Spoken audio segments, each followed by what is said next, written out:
ሰላም ሰላም ሰላም ቤተሰብ እንዴት ናችሁልኝ? እኔ ደህና ነኝ፣ እግዚአብሔር ይመስገን። ከስንት መጥፋት በኋላ ዛሬ መጥቻለሁ። ቤተሰቦቼ ሁላችሁም ናፍቃችሁኛል። አንድ ሳምንት አለፈኝ ማለት ነው። ኢትዮጵያ ገባለሁ ብዬ ያው ከመሄደ በፊት የሆነ ቪዲዮ ለቅቄላችሁ ነበርና ያው አንዳንዴ ፈተና ለመልካም ነውና እንግዲህ እኔ ያለሁበት ታውቁታላችሁ፣ አቀባ ነው። ከአቀባ አማን ድረስ ለመሄድ ራሱ ያለው ነገር በጣም የአምስት መንገድ ነው።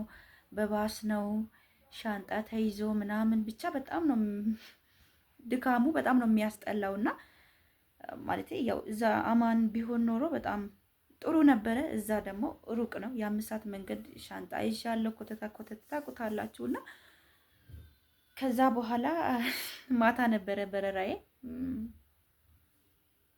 እዛ ስደርስ እንግዲህ በረራዬ እንዳመለጠኝ ትላንትና እንደነበረ በረራዬ ማለት ነው ተነገረኝ እና በጣም ነበር የደነገጥኩት። ሌሊት ነው። በዛ ሰዓት ስደውል ማንም ስልኩን አያነሱልኝም ነበር። ቢሮም ስደውል ማንም አይመልስልኝም ነበር። ሁሉም ተኝቷል። የእንቅልፍ ሰዓት ነበረ። ብቻ በቃ ያለው ድንጋጤ ዙራ ሁሉ ዙራ ገደል ነው የሆነብኝና ምን ብዬ ልንገራችሁ። ከዛ በኋላ ሻንጣዬን አስመዝኜ ምናምን የሚጣለውን ጥዬ ብቻ ያለው ፕሮሰስ ታውቁታላችሁና ስለ ኪሎ ምናምን ይሰራላችኋለሁና ብቻ ቤት ውስጥ መዝናችሁ ካልሆነ ደግሞ ካርጎ ብትልኩ አሪፍ ነው ብዬ አስባለሁ። ብቻ በጣም ገባብኝ። ይቅርታ ቤተሰቦች፣ የሰው ድምፅ ስለገባ ነው ያቆምኩትና ከዛ በኋላ አስመዝኜ ምናምን የሚጣለውን ጥዬ እንትን ስል ያው እንትን ፓስፖርት ምናምን ይታያል መጀመሪያ ምናምን ነገር። ከዛ በኋላ ቲኬት ነው የሚታየው።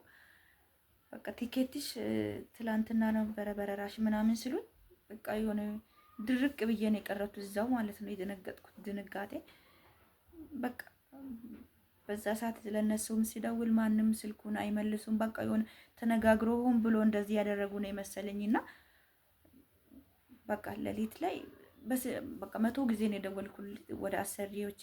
በጣም ደነገጡ እነሱ። ይሄ የኛ ችግር አይደለም፣ ቢሮ ነው የቆረጡት ምናምን ምናምን አሉ። እነሱም ተባበሩኝ ማለት ነው። በዛ ብርድ ላይ ያው ኤርፖርት አሁን ሰዓቱ የብርድ ሰዓት ነው። እዛው አደርኩኝ ማለት ነው። በዛ ብርድ እዛው ኩርሙት እንዳልኩኝ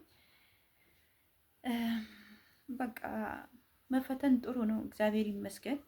ከዛ በኋላ እዛው አድሬ ቀንም እዛው ውዬ ወደ 4 ሰዓት ምናምን ቲኬት ተቆረጠልኝ እንደገና ማለት ነው።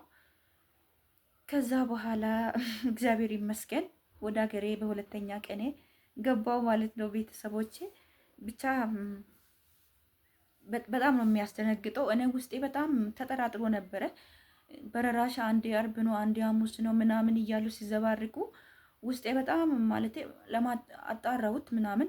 ግን እንትን በረራሽ ሐሙስ ነበረ ግን ወደ አርብ ዞሯል ስሉኝ ማለት እዛ ላይ ቀኑ ምናምን ሰዓቱ ያሳያል። ግን ግራ ገባኝ፣ ምክንያቱም ስለተቀየረ የጉዞዬ ቀን ስለተቀየረ በቃ በምንም ማወቅ አትችሉም። ምክንያቱም እኔ ሐሙስ ነበረ መሄድ የነበረብኝ ግን ወደ አርብ ተቀይሮልሻል ቲኬትሽ አሉኝ። ብቻ የሆነ ውስጤ ነግሮኛል። ማርያም እንደምላችሁ በቃ የሆነ ውስጤ ይደነግጣል ምናምን ነገር ግን ምንም አልፈራውም ነበር። ለፈጣሪ ነበር የሰጠሁትና እዛም ቁጭ ብዬ ምናምን ነገር በቃ ፍርሃት ድንጋጤም አለ። ግን ለፈጣሪ አንተ ታውቃለህ ምናምን ብዬ ለፈጣሪ ሰጥቼ እግዚአብሔር ይመስገን እንግዲህ በሁለተኛ ቀኔ ገባው ማለት ነው ወደ ሀገሬ። ብቻ የሆነ ያሳዝናል። እንደዛ አይነት ነገር አይከሰትም ይባላል። እናንተ ላይ ምን ሊከሰት ይችላል? ቁጥር ያሰራዎቻችሁ ሆነ የቢሮ ልጅ አሁን ቢሮ በተለይ ቢሮ ነው የተባበረኝ ማለት ነው። ምክንያቱም አንዳንድ ልጆች ያሰሮቻችሁ ስልክ ራሱ ማታውቁ ልጆች አላችሁ፣ የቢሮ ስልክ እና እነዚህ ከሌለ ምን ውስጥ ነው የምትገቡት? እስቲ አስቡት። ብቻ የሆነ በስመ አብ ወወልድ ወመንፈስ ቅዱስ እግዚአብሔር ይመስገን። የእውነት ፈጣሪ ረዳኝ። በቃ አገሬ ሊገባ ነው ብላችሁ ጓጉታችሁ ምናምን ነገር በረራችሁ አልፎባችኋል ስትባሉ ምንድን ነው የሚሰማችሁ? ግን እግዚአብሔር ይመስገን ለመልካም ነው መፈተን። ሁሉ ነገር አልፏል፣ እግዚአብሔር ይመስገን። ቀጣው ደግሞ እሱ ያውቃል። ከመጣው ትላንትና ሳምንት ነበረ፣ ዛሬ ቅዳሜ ነው አይደል? እና ብቻ እግዚአብሔር ይመስገን አሁን ኢትዮጵያን ያለሁት በጣም ደስ ብሎኛል። ቤተሰቦቼ እየተጨነቃችሁ በኢሞም እየደወላችሁ በሰላም ገባችሁ ላላችሁኝ ምንም ሳላደርግላችሁ ለእኔ እንደዚህ ለተጨነቃችሁልኝ ቤተሰቦቼ፣ ጓደኞቼ በጣም አመሰግናለሁ። በሰላም ገብቻለሁ። እናንተም ጥንቃቄ አድርጉ። እንደዚህ አይነት ነገር ሊፈጠር ይችላል፣ ግን እናንተ ራሳችሁ ዝግጁ ማድረግ፣ ያሰሮቻችሁን ስልክ ቁጥር መያዝ የቢሮ እኔ የነዚህ ሰዎች የአሰሪዎች እና የቢሮ ስልክ ቁጥር ባሊዝ ኖሮ ምን ውስጥ ነው የሚገባው? እና እዛ ወዳውኑ ነው ቲኬት ኦፊስ አለ እዛው ማለት ነው ኤርፖርት ሄጄ ሲጠይቅ 350 ዲናር ነው አለኝ ቲኬት ማለት ነው።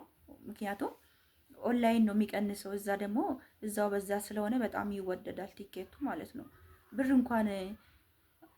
እንኳን ብትይዙ ችግር የለውም፣ ግን በቃ አላደለ ያለ አግባብ ገንዘባችሁ መውጣት የለበትም እና ይሄ የራሳቸው ጥፋት ስለሆነ እኔ ምን አስጨነቀኝ። ብቻ እግዚአብሔር ይመስገን እነሱ ጥፋታቸውን ስለሚያውቁ እነሱም ምንም አላሉኝም። እንግዲህ ቲኬት እንደገና ገዝተውን ያንን አስተካክሎ ይሁን እንደገና ቲኬት የተቆረጠልኝ። ከዛ በዋትስአፕ እዛ ቁጭ ብዬ ማንም እዛ የመጣ ሰው የለም ተላከልኝ ማለት ነው። ወደውኑ ወደ እንትኖቹ ሄጄ ሳሳያቸው በቃ መሄድ ትችያለሽ አሉኝ።